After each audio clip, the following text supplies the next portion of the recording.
So a friend of mine gave me this ship's bell looking clock. It's battery operated. I'm going to tear into it and see what it's made of.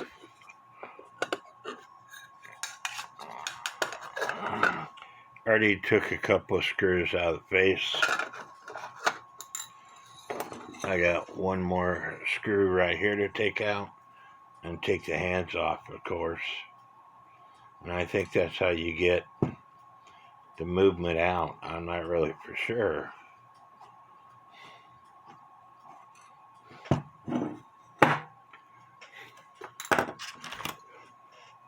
Using my trusty little pliers to take the hands off.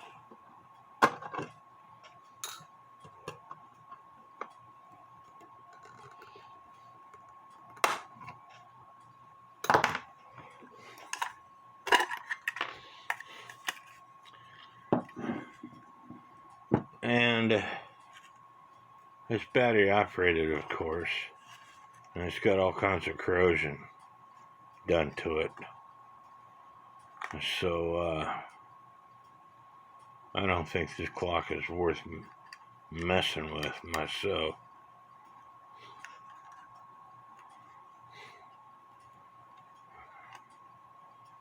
But I'm going to get a battery and see what happens. Both wires are broke now. And they're so brittle.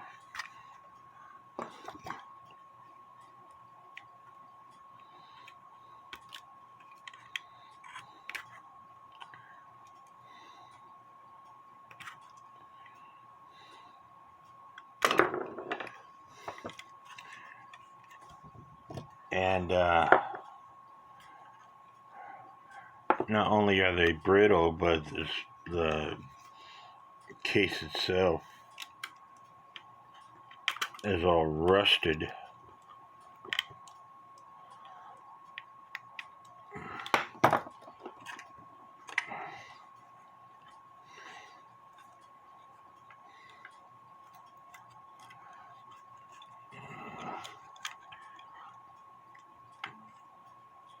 The C battery is too big for it, so I'm going to have to get a double A. And I'm going to have to see if I could take this plastic housing off.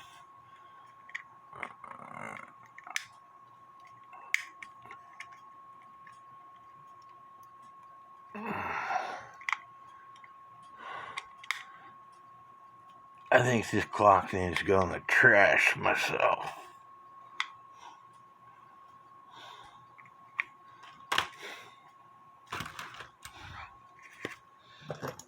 Get a different screwdriver out.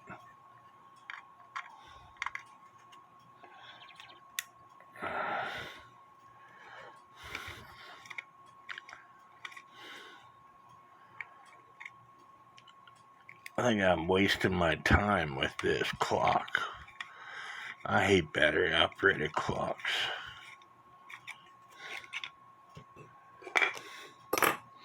Now let's see what happens when I apply some power here. I don't know whether the white wire goes to the positive or to the negative. I don't know.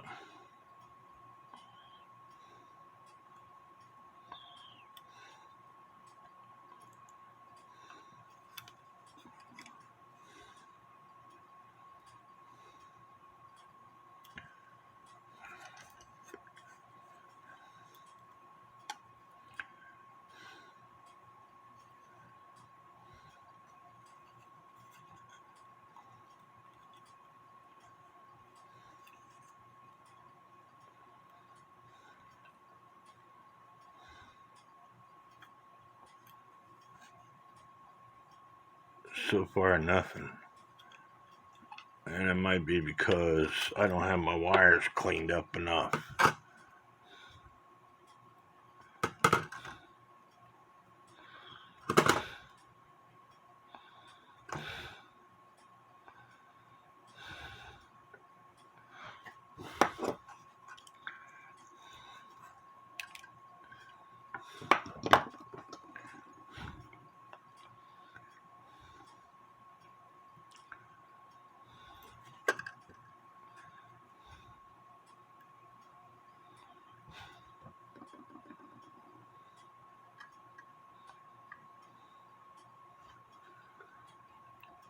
Let's turn it around.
I think this is what's known as a battery assist motor. It has to have some power to make it continue to tick.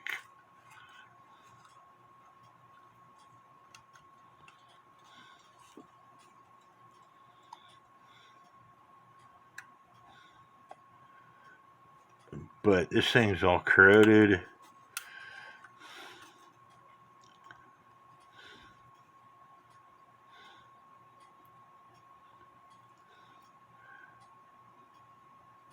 Trying to keep the battery in place.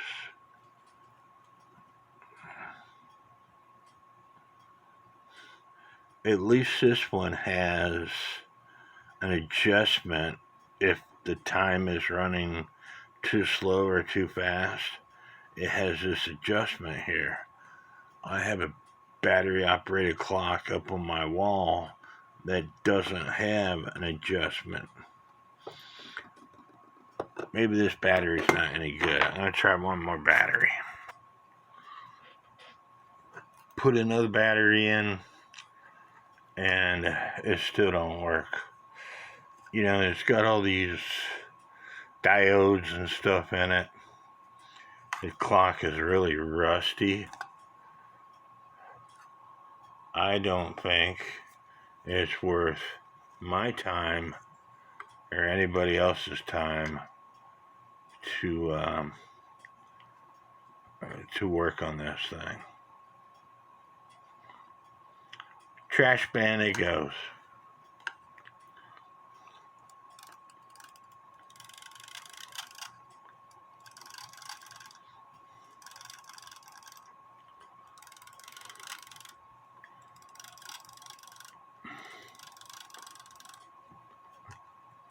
I might be able to use the screws out of it, but other than that, it's going in the trash.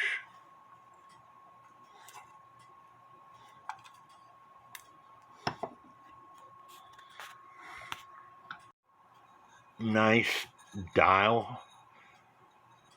I might be able to use this on a different clock. I don't really know. And the clock is really heavy. Maybe 2 or 3 pounds.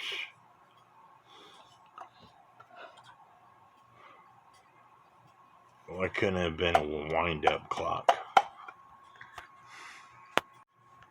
Okay, so this is going to be part 2 of working on this 1909 Gustav Becker torsion clock. The last video we discovered it was a 1909. We discovered that Gustav Becker did not touch this because he died in 1885 and his sons took over. And we also discovered that the clock wasn't advancing the hands. So we're going to take this apart, we're going to clean it, and hopefully get it going.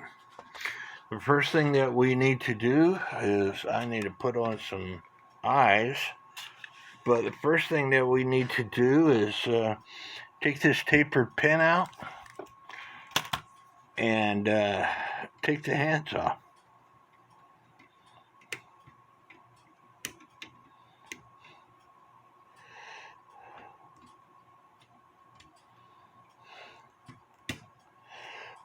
There's a tapered pen.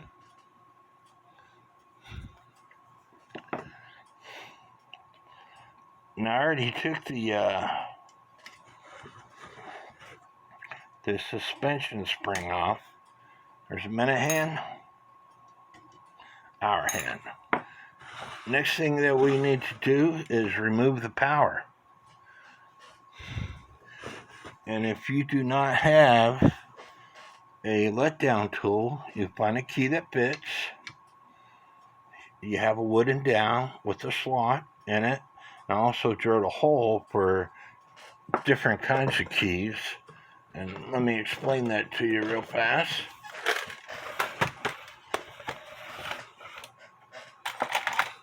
You get a key like this, it won't fit in here unless you have a hole drilled.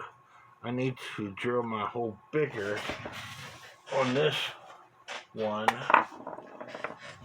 On this one that I made in one video, I have a hole that's drilled deep enough that will accommodate keys like this.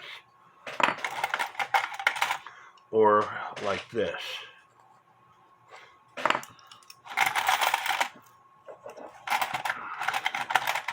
But you'd want to put a slot in to accommodate your key.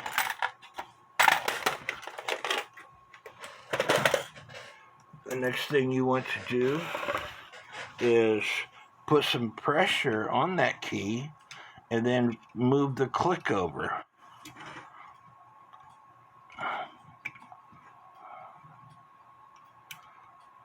And then slowly let it down in your hand.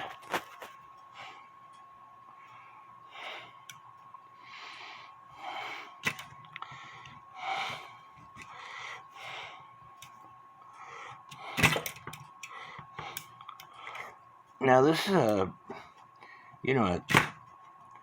400-day clock, so it's got a lot of pressure on that spring. So you make sure that you get it to where you could get free pressure in the movement.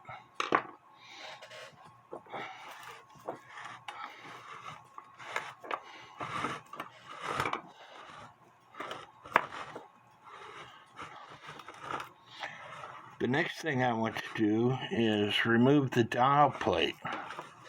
And there's 3 tapered pins that I have to move, to take off, to take the dial plate off. And sorry, Derek, I do not have a brass pair of pliers, so I have to use these pliers. And I know I saw another tapered pen somewhere. Oh, there it is, up on top here.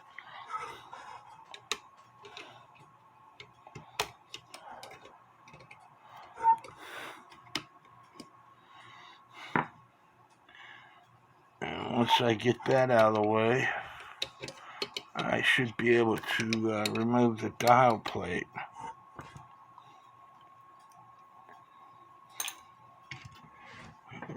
Dial plate is off.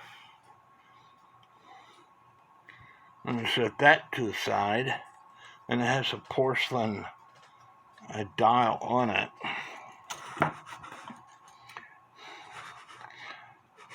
The next thing you want to do is take pictures all the way around. And the next thing I'm going to do is I'm going to take the movement off from the base. And what's holding the movement onto the base is these 2 little thumb screws. And so you loosen those up.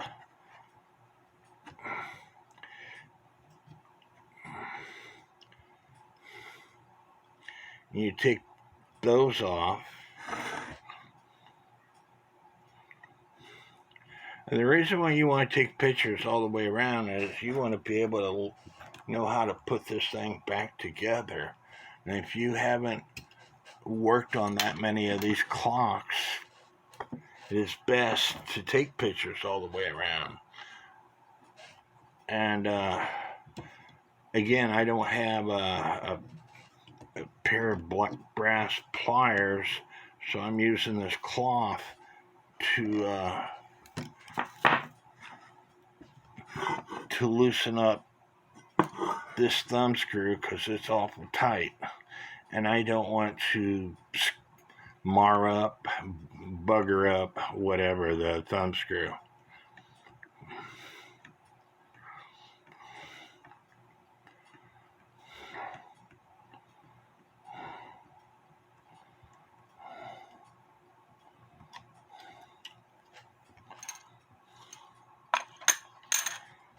So now the movement is free from the base.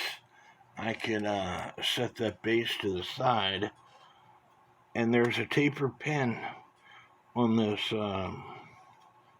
wheel here, your intermediate wheel. So we want to remove that.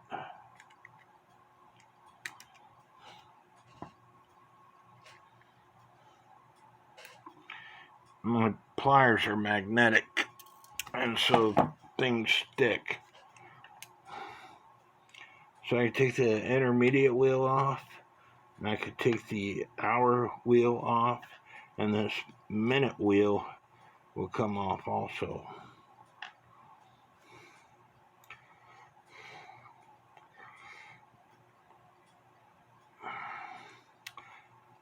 I am going to remove this from the base also.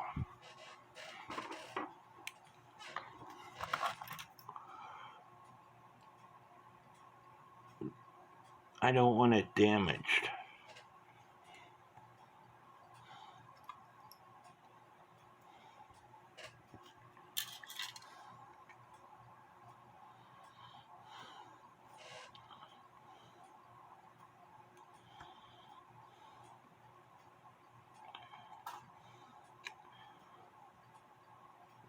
And there's no adjustments on this.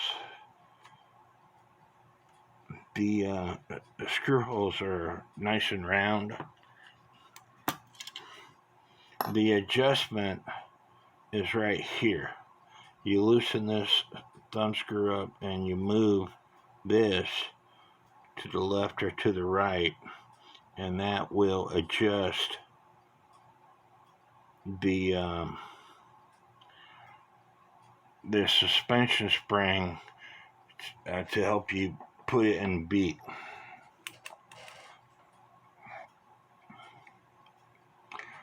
This movement has not been serviced since 1999, so I think it did pretty good, and it's time for me to service it.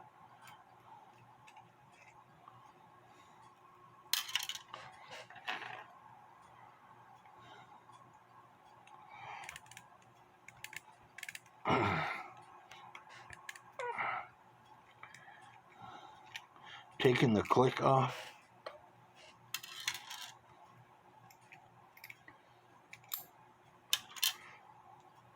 This will come off, which is the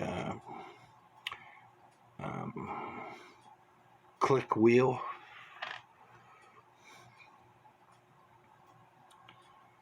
And then typically you would use your little feet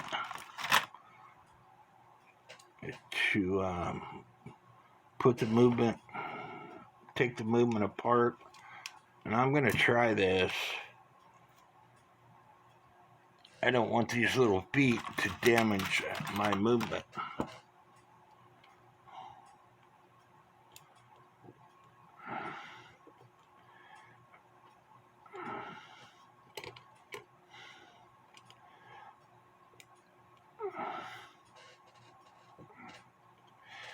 And I don't like these things that much because when you go to tighten them up, they want to come off on you.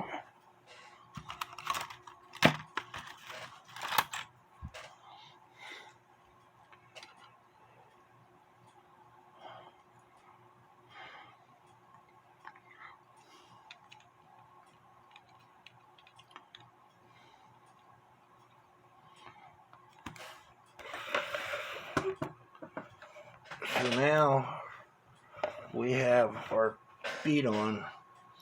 I could go ahead and hopefully take these screws out.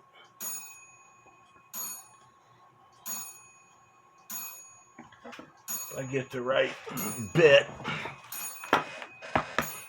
One is too small, one is too big, but I have different ones.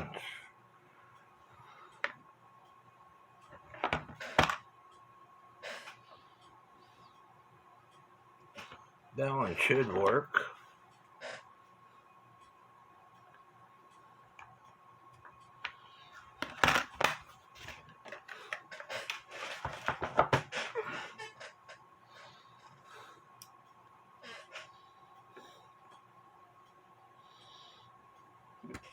And if I get lucky removing this plate, all the wheels will be where they need to be, and we could take a picture so you can see how it goes back together.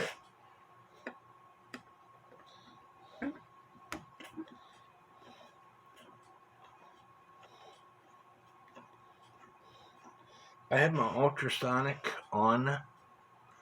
I set it for 35 degrees Celsius. I find that any hotter, it discolors your metal. What you do is up to you. I'm just telling you what I do.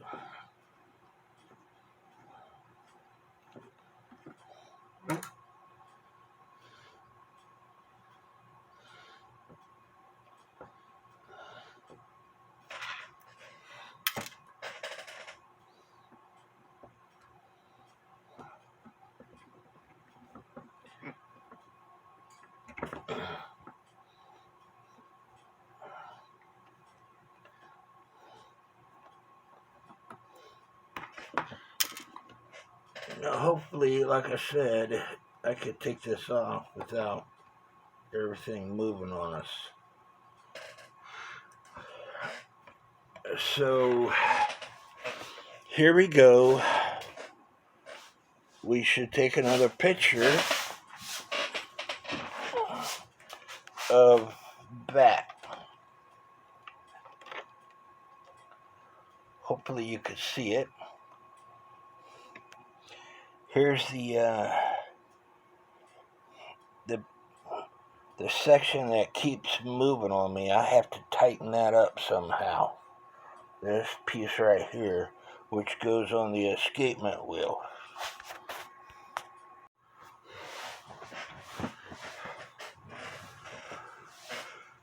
Sorry, which goes onto the verge. This being the verge assembly. This has to be tightened up somehow.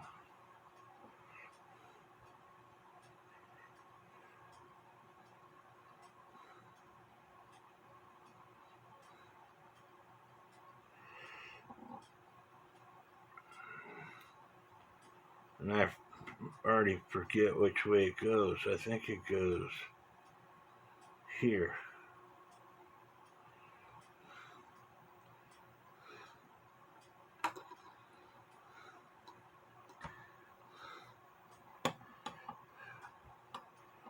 Sorry, it goes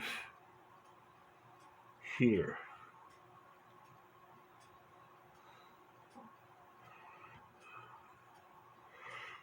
Anyway, I'm going to tighten it up somehow. And you do not want to mess with these pallets. What you want to do is make sure that the pallets are nice and clean. But as far as the depth, loosening those screws and pushing those pallets in or out, you don't want to do that. They're preset at the factory.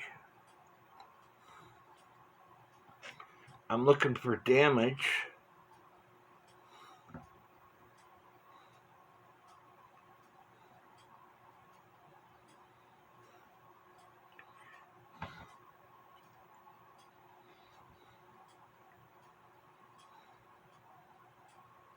And so far I don't see any damage. Take the main gear out.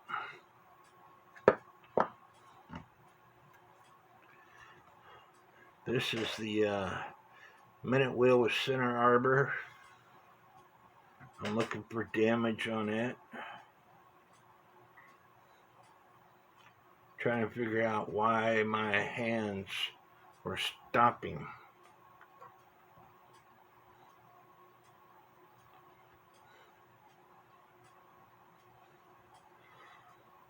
Well, I don't see any damage. So now it's time. You could do it before or you could do it after. I'm actually going to do it after, but you want to take a toothpick to every one of these holes. And I'm going to do it after.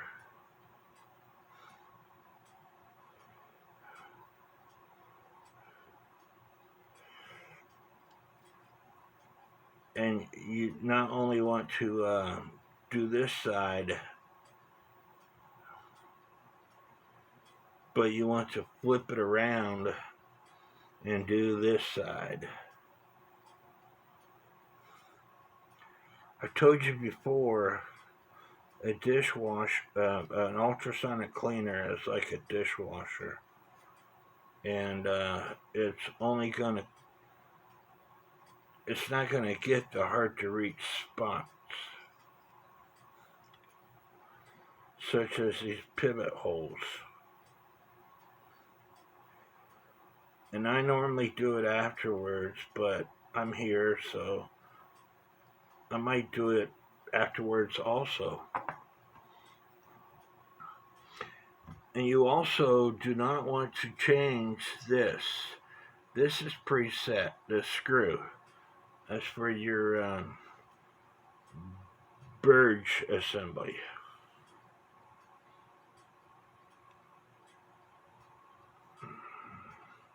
It is preset, and so you do not want to change it. You want to leave it alone.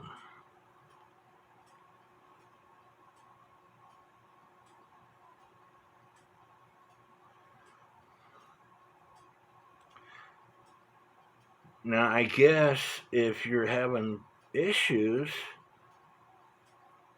and you've done everything else, you could possibly change the position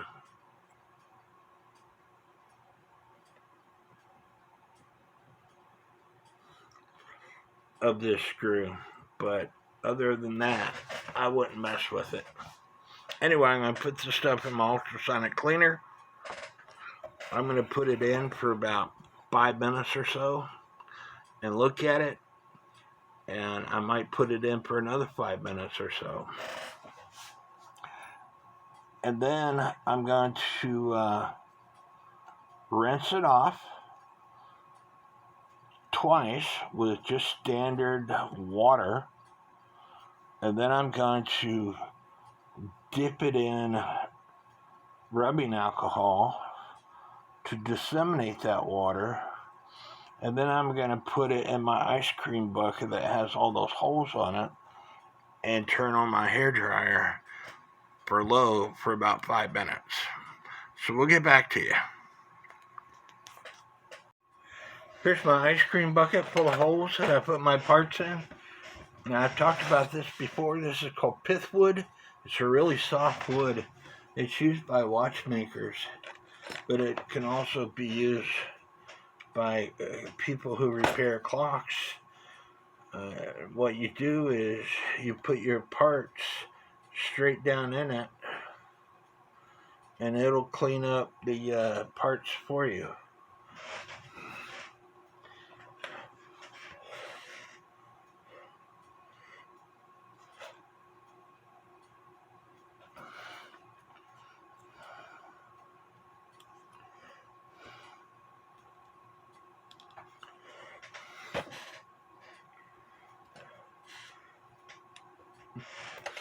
That way you don't have to sit there with the toothpick and go through all the parts. Now these parts are barely clean, but I just want to clean them up even more. Only the really small parts.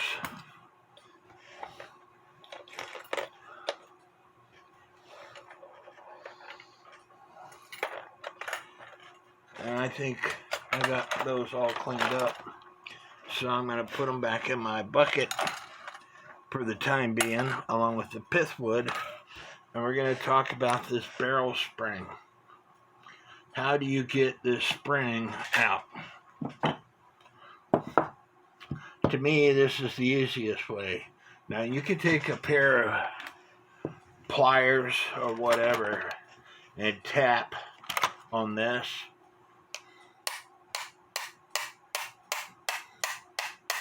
And it'll force that cap off. But to me, this is the easiest way.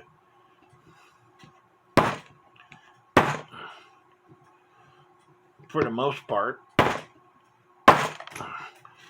there the cap comes off. Now you can, before you take this off, you can mark where this notch is on the barrel. That way it'll help you put it back together. But we're going to take this spring out and we're going to clean it with WD-40. And then afterwards, we're going to take some denatured alcohol and wipe the WD-40 off. Now, you can wear gloves if you want. Now, these things will shatter on you. And so far, I've been lucky.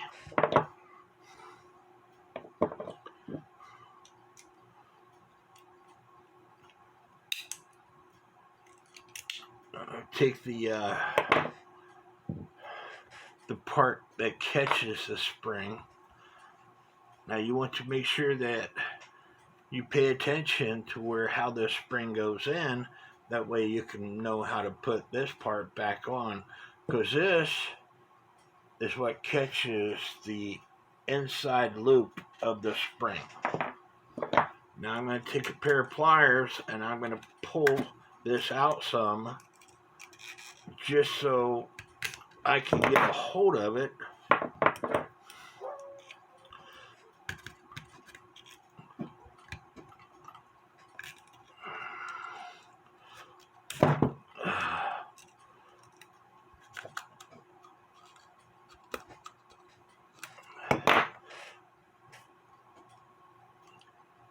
And I might want to put on some gloves.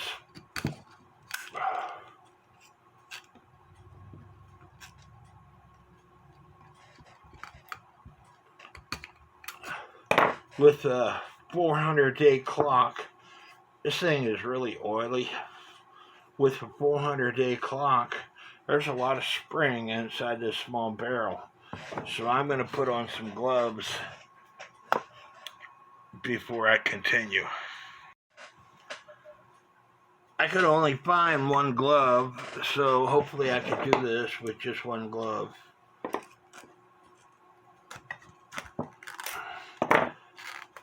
And once you get it out like that, you just start unwinding it.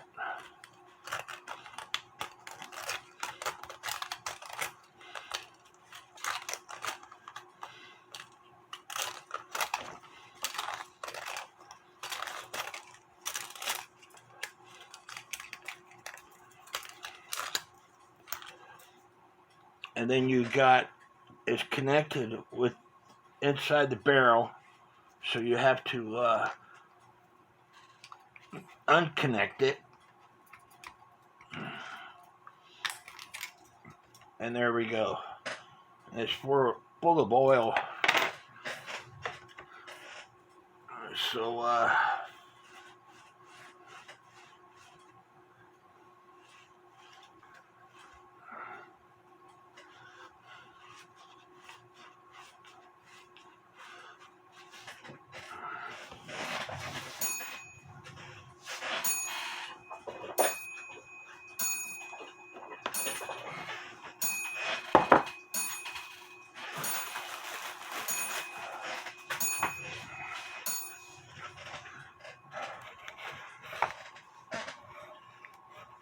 hopefully you can see what I'm doing.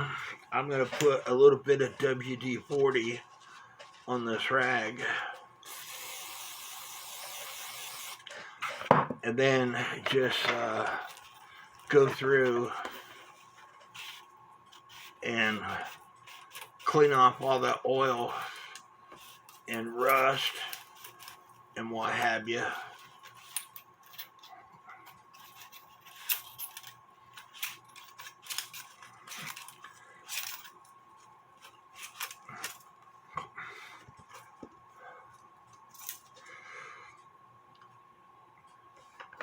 And you can only go so far doing it this way. The best way is to hook this into the end of your table or workbench or whatever, and then pull it out.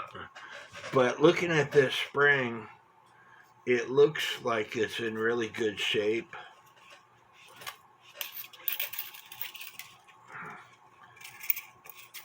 I've seen a lot worse.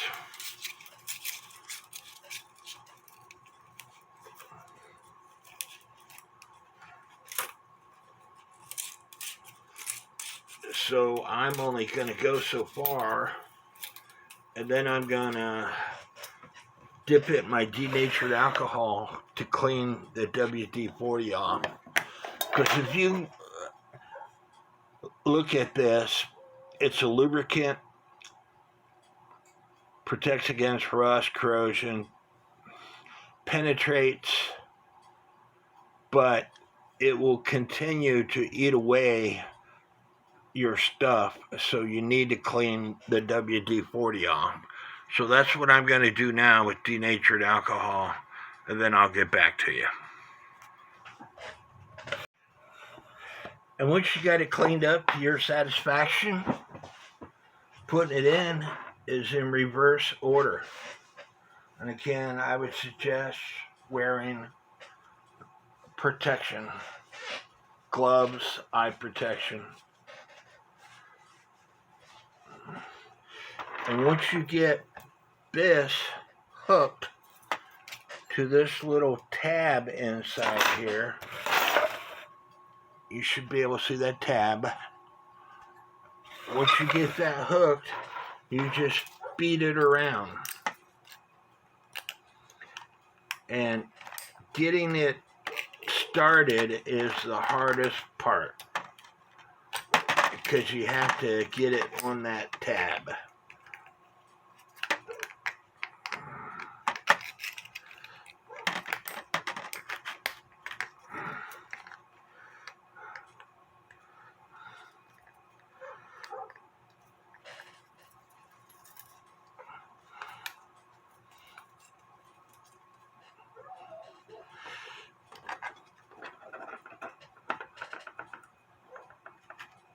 And then you have to get it over where it connects to that tab, and then you just beat it in.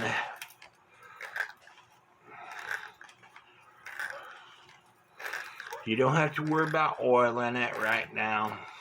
You want to put the spring back inside the barrel. Now, I don't have a mainspring winder. You can make them. I've been doing this since 1999, exactly like the way I'm showing you.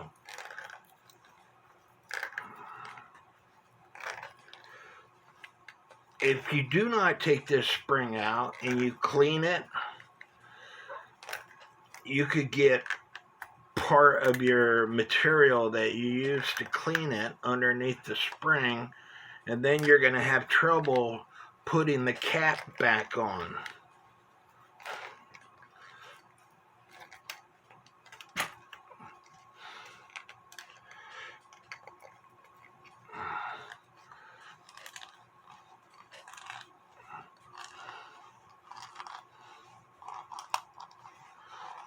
It's a slow process, and somebody who's got carpal tunnel in both their hands, it can hurt.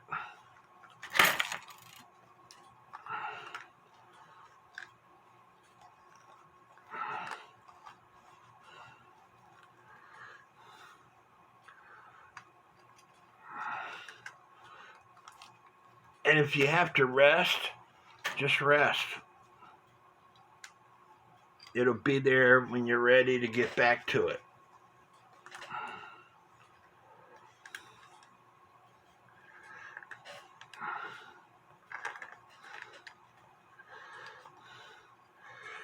Like I said, the 400-day clocks, they can be challenging because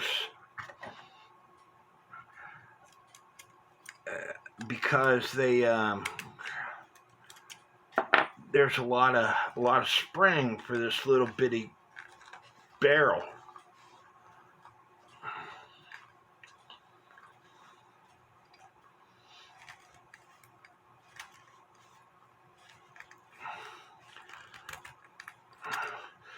And once you get it most of the way in, you can push the rest of it in.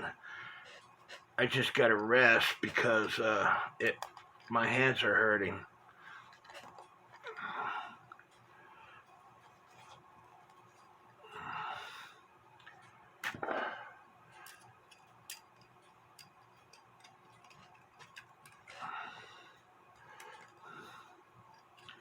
I'm gonna try to, if I can find my key,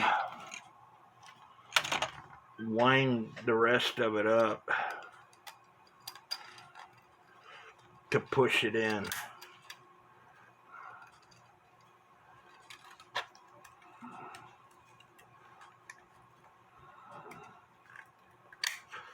Just like so. And now what you have to do, you got the spring going up and down in this barrel. So what you want to do, you want to find your block of wood with a big hole in it, and you're going to hit this barrel into that hole, making sure that this goes into the hole and not hit the wood itself. If you hit the wood itself, it's going to cause the spring to come back out. But what you want to do, you want to hit it, and that's going to make that spring flat, kind of like so.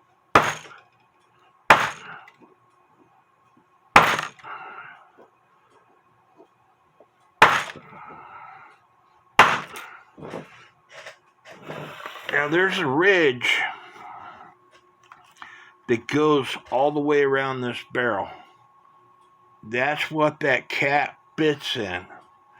So you have to have that spring below that ridge all the way around the barrel, or the cap is not going to fit.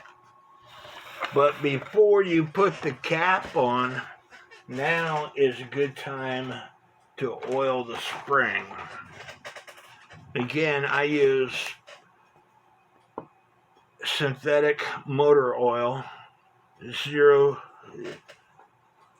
is the first important number, 0 whatever. Let me see if I can find my motor oil so I can show you what I have. What I have is a big mess in my room from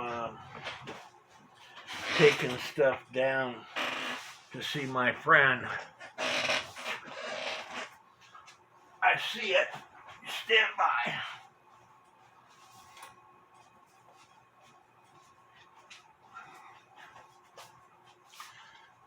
I bought this because I ran out of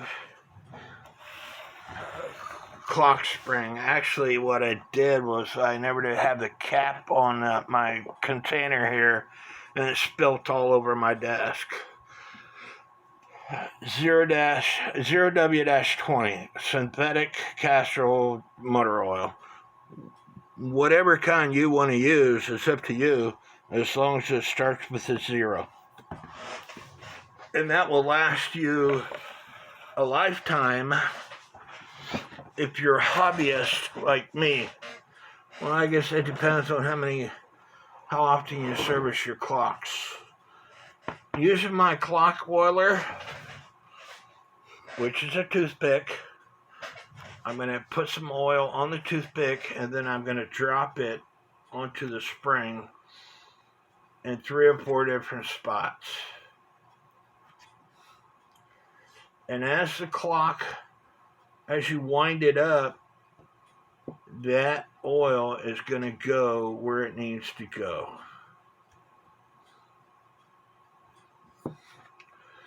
So now it's time to put the cap back on after I clean it off,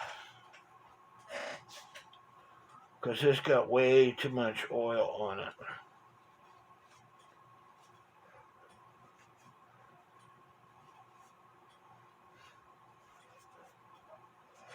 And I didn't mark this cap, so all you're going to do, you're going to put it on and then grab your hammer.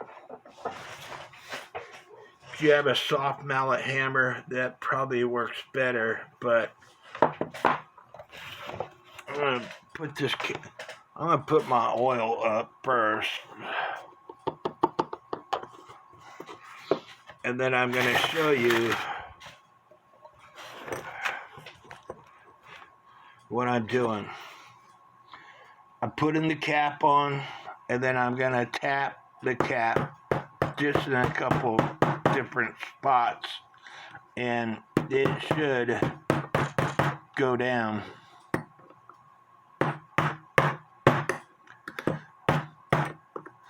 As long as I got this in that big hole.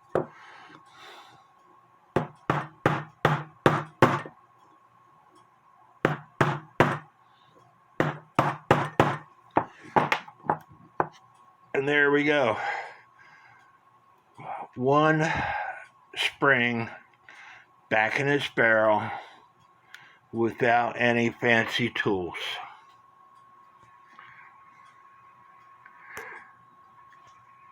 And again, I would highly suggest that you wear safety glasses and leather gloves. Even though this is not leather, it's a strong glove.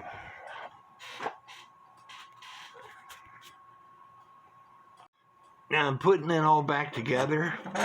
As you can see, I got the great wheel, second wheel, third wheel, then this wheel, and then all the way up to the escapement wheel.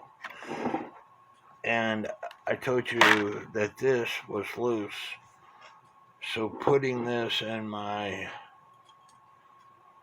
watch sticking set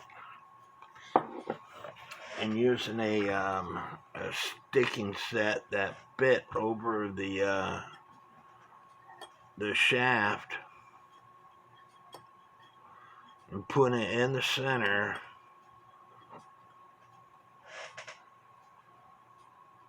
I push this on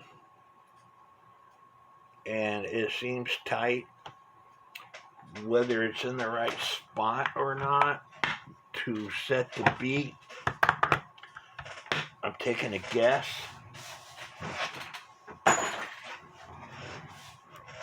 But the bridge system goes on next. If I can put it on. And then the top plate.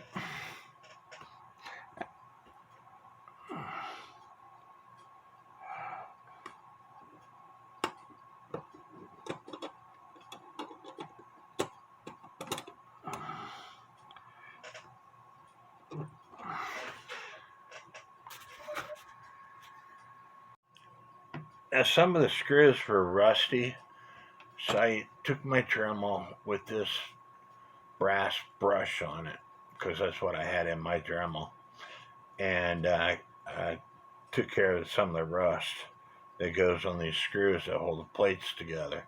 Now this brush is not a normal Dremel brass brush. I bought it at Walmart. It came fairly big.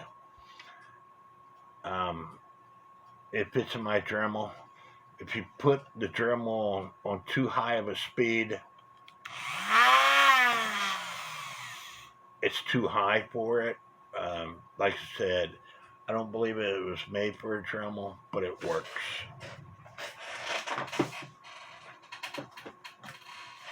And I also have this 3-inch brush, wire brush. The Dremel, and of course that won't fit my Dremel, it'll fit my drill. The Dremel brushes are too cheap. I don't like them. Anyway, I'm going to start these screws. I'm not going to tighten them. I'm just going to start them. And then I'm going to go around putting the pivots in their respective holes.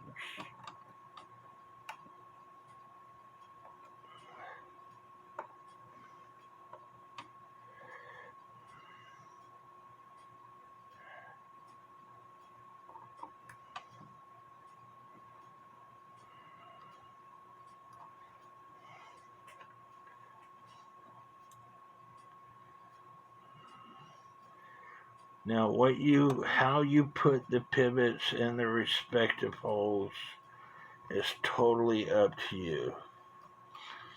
They make a tool that has a notch cut out, and you can use that tool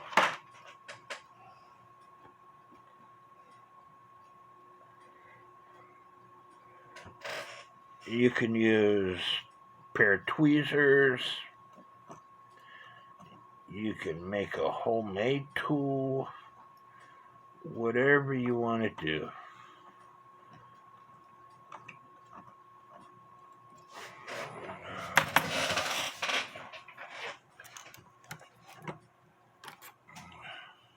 Now I have a screwdriver here that has a notch on top and on the side, and it works really good on putting the pivots into the respective holes.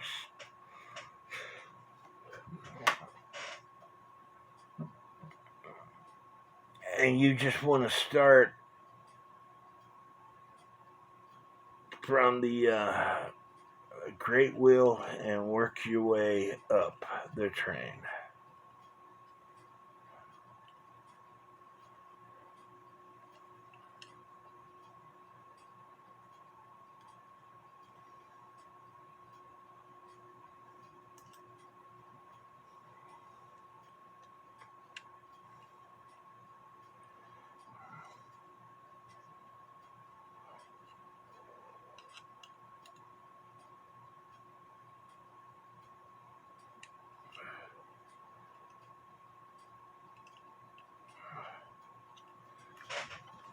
I'm having trouble seeing,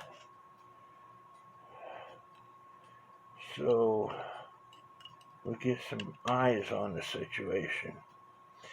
And when you get it started, you slowly tighten your screws down.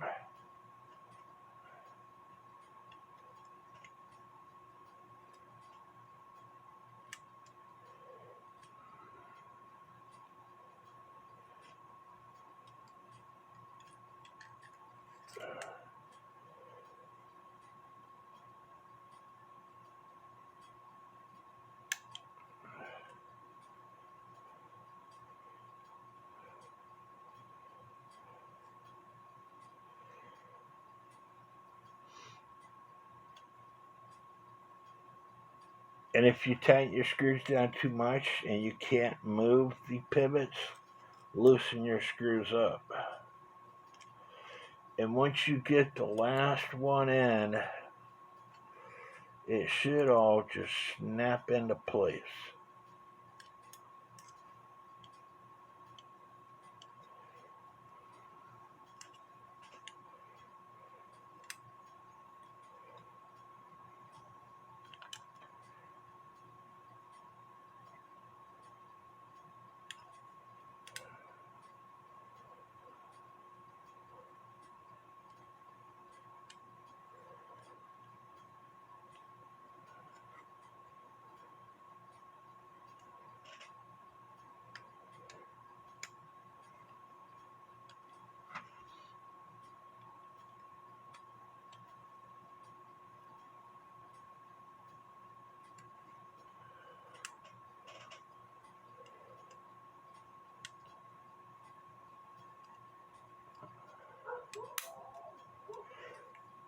the post was keeping it from snapping into place.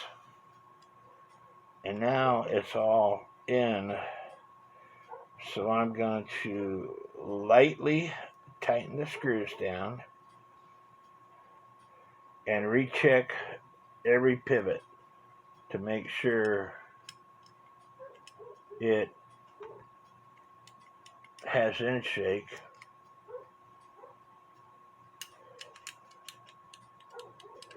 And make sure that they're all, you could see the pivots are in their respective holes.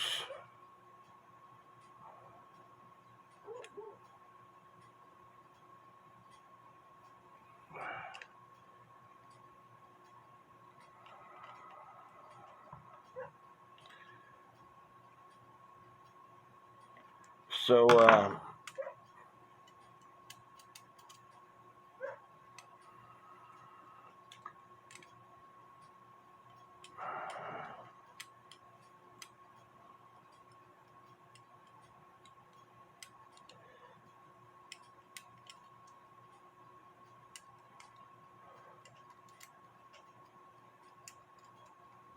you can, I'm sorry, I'm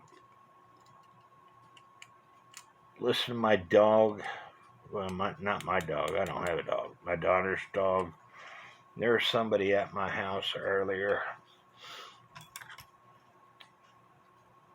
I hope my security camera catches them, because I will file a complaint and send their butts to jail.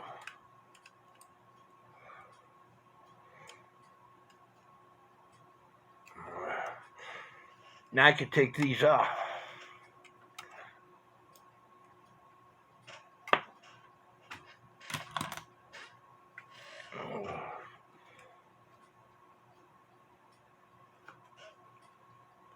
Now I have to connect the click up.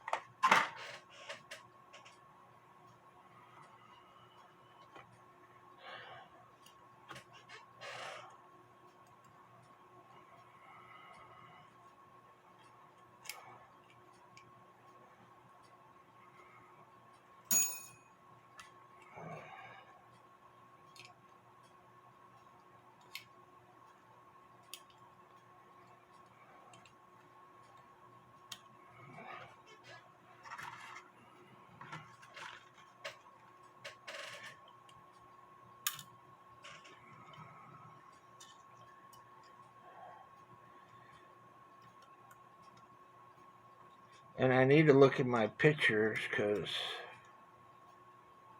I forget something.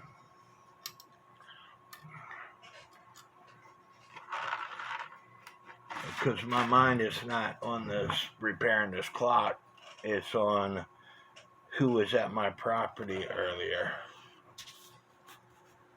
So stand by. And as you're putting it together, if something don't feel right, check it out. I was trying to put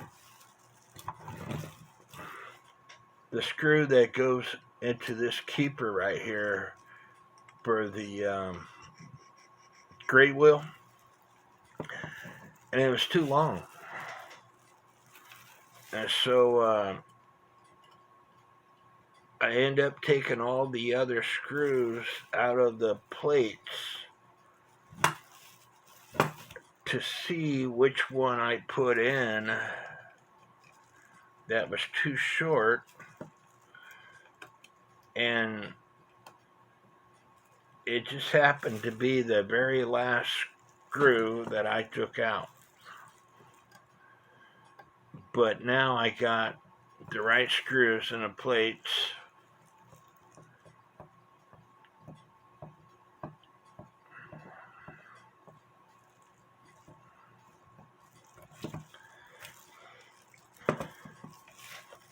And so continuing on.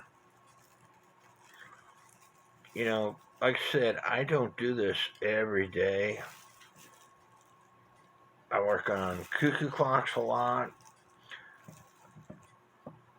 I work on cuckoo clocks almost every day, and it's not my cuckoo clocks. I video chat with a lot of people, helping them out, working on their cuckoo clocks. And so I got my plastic gloves on because I shined up the movement and I don't want fingerprints on the movement.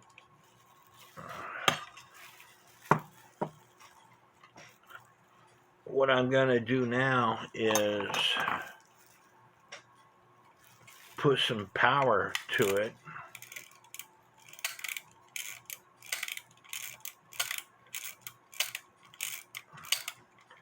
Except for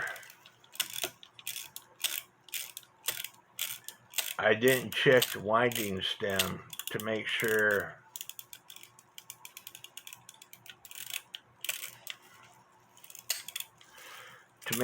it was or maybe I got the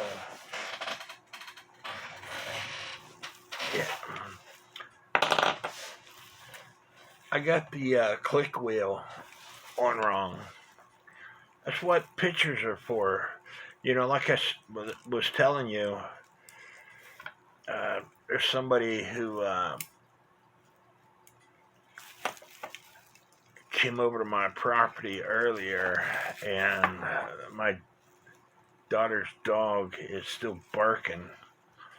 So, you know, sometimes you get distracted in what you're doing, and that's what pictures are for, to help you out, to help you put things together. If you get distracted, which obviously I was, and so now I got the wheel on right, and it should wind up.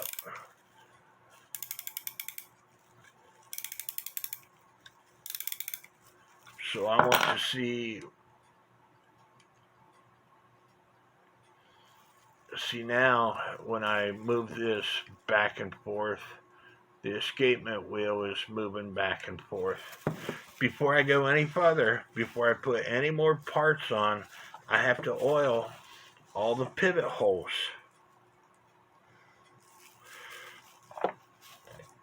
And here you want a rag, because you don't want oil on top of your plates.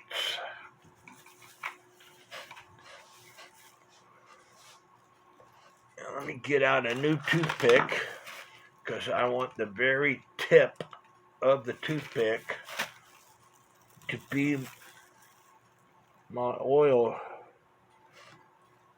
sink, and oil each pivot.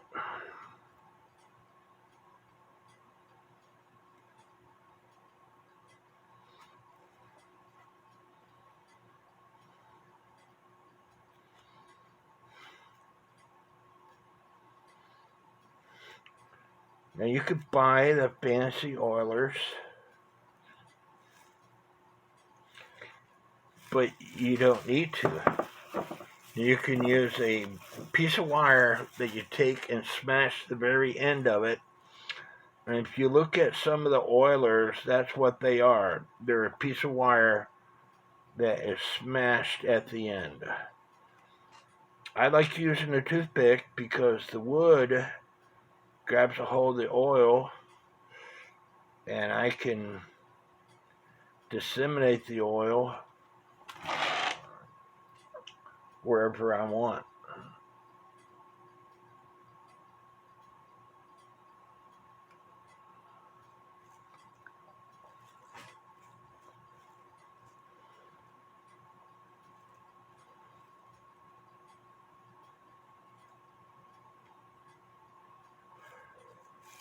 And lastly, you have to put a drop of oil on both the pallets. The entry pallet and the escapement pallet.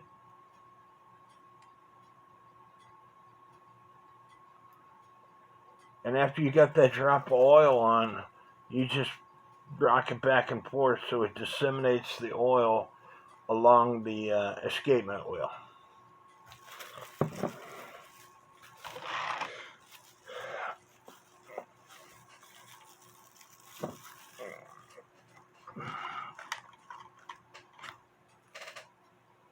Putting the minute arbor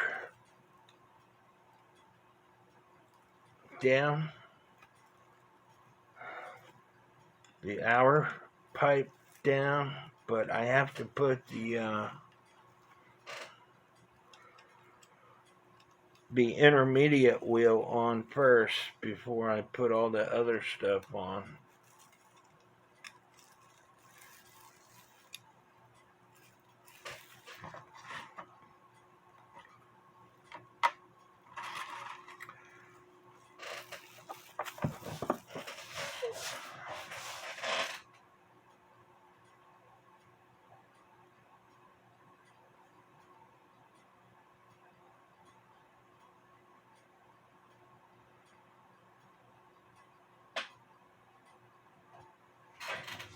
And I have to put the tapered pen into the immediate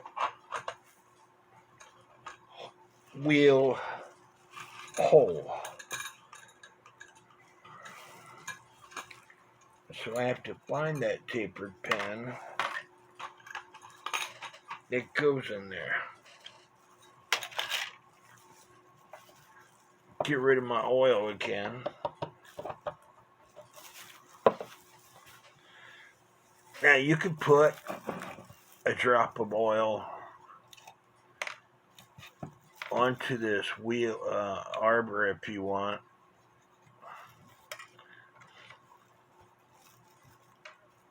Onto the minute wheel with minute arbor with minute wheel, but you don't have to. It's totally up to you.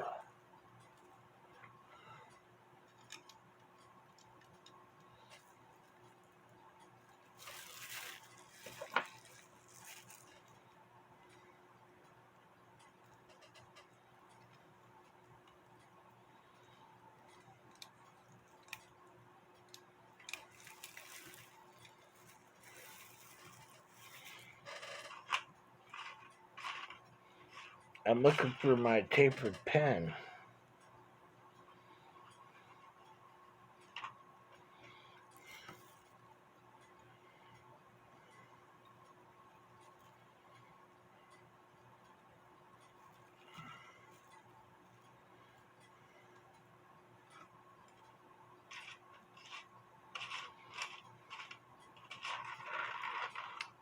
And I'm not seeing it.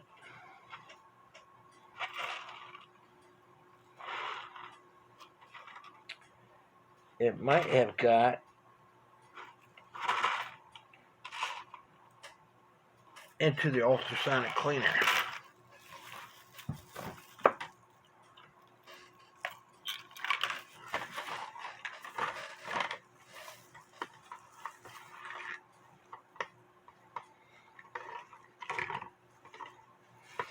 Yeah, here it is.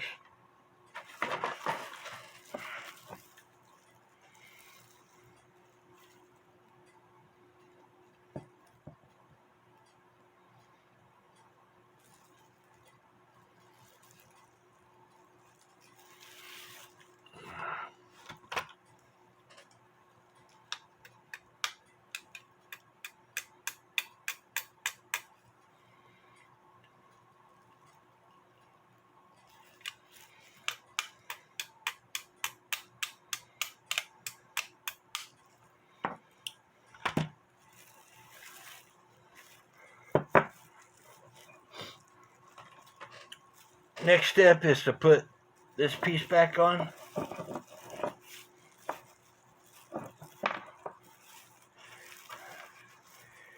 And my hour pipe fell off, and it's not supposed to fall off. The tapered pen is supposed to keep it on So that means I don't have that tapered pen in far enough.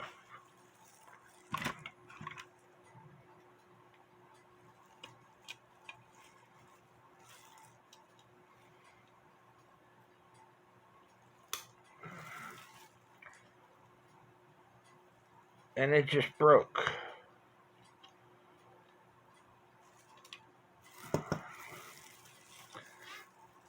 So I'm going to have to make another tapered pen, so stand by. As you can see, I put another tapered pen. It's one of those tapered pens I bought from Time Savers. And when you're putting the thumb screws in, you'll want to loosen these screws because the tubes will have gotten cockeyed on you. So after you've gotten them all tightened up, that's when you can go ahead and tighten these back up. Now you don't want to loosen them too much, remember, because we got power on the movement. And I got this top piece installed, so I'm not going to put the hands on quite yet. I'm going to go ahead and install this, which you just loop over that top section and make sure your fork is catching that piece that that moves the escapement wheel. And go ahead and put the pendulum on and see how much I have to adjust it. Remember, I told you that you want this thing level, so I have to put this piece of cardboard underneath it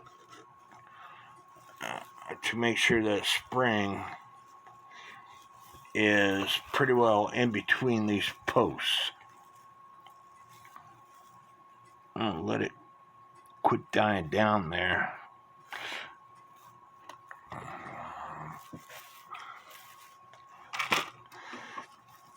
And the next step is to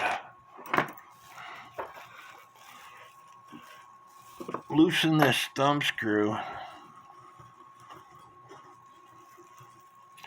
up on top. Let's see if I can get you up there. Loosen this thumb screw up on top to adjust this lever here. And the only thing I'm going to do is give the pendulum a little bit of a turn and let go to see if my escapement wheel moves, which it didn't.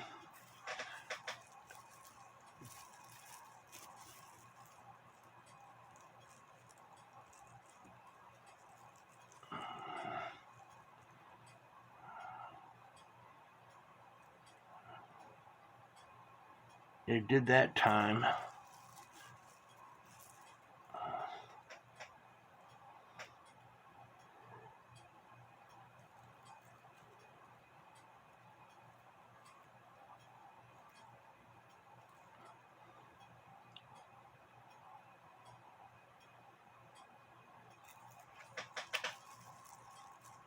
I just have to get this section here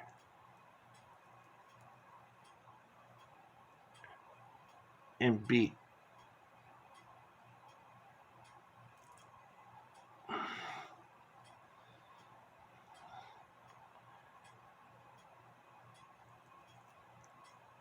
Now I don't know if I'm going to be able to do this with the camera in my way, so stand by. Now I had to adjust this lever I told you that was loose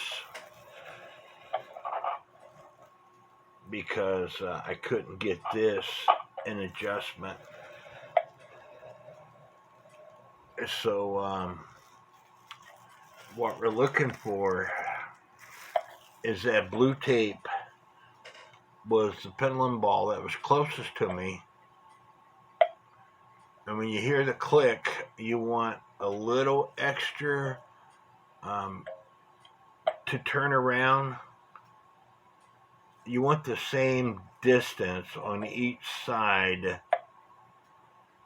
to go past the click, is what I'm trying to get at.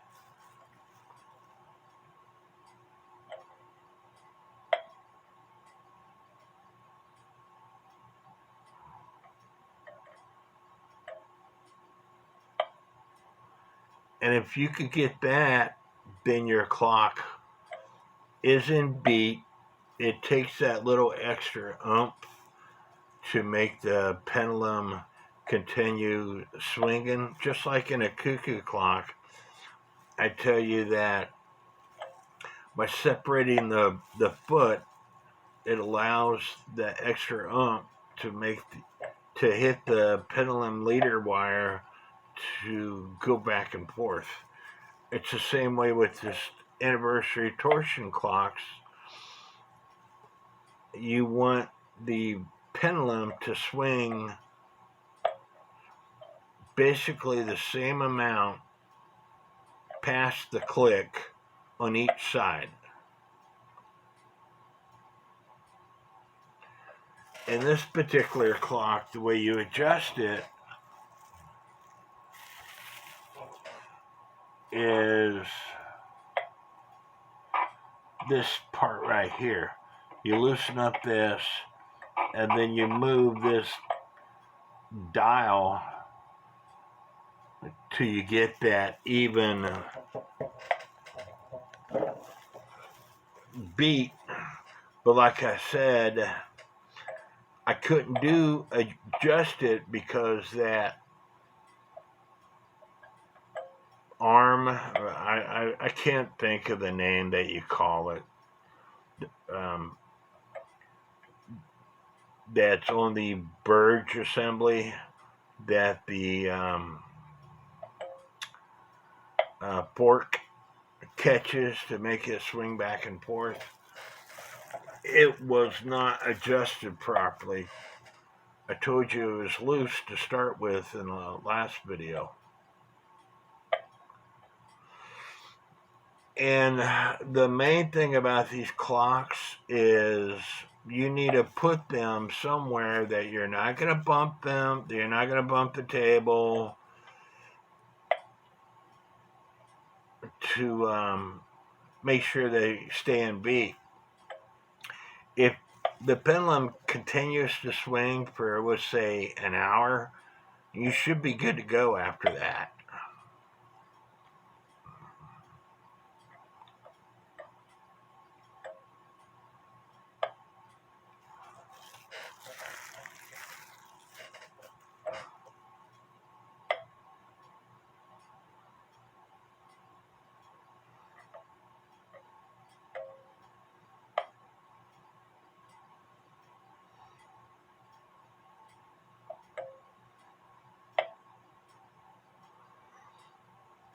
I think, as in this case,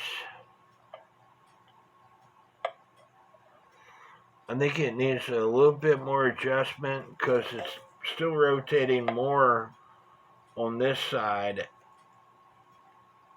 than it does on this side.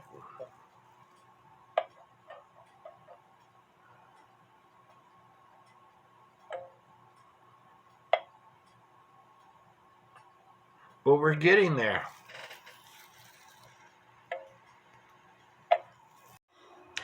Here I got the dial back on, and I want to mention, make sure that you have the clock wound all the way up.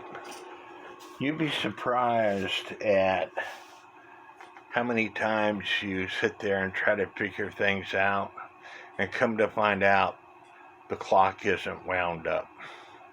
You know, we gave it a few clicks while we were working on it to make sure that the virgin crutch assembly was moving, but we didn't wind it all the way up. And like I said, you would be surprised how many times you're scratching your head because you can't figure out why it doesn't stay running, when it is simple as you forgot to wind it up. Anyway, I got it sitting on this dresser of mine, which is pretty level, and my friend's clock is still ticking away. It's been over a month since I worked on it, but I'm happy with how it turned out. Let me know what you think, and may God bless each and every one of you. The clock has been running for over an hour now, and so as far as I'm concerned, this is another clock checked off my list, and I need to go to the next clock.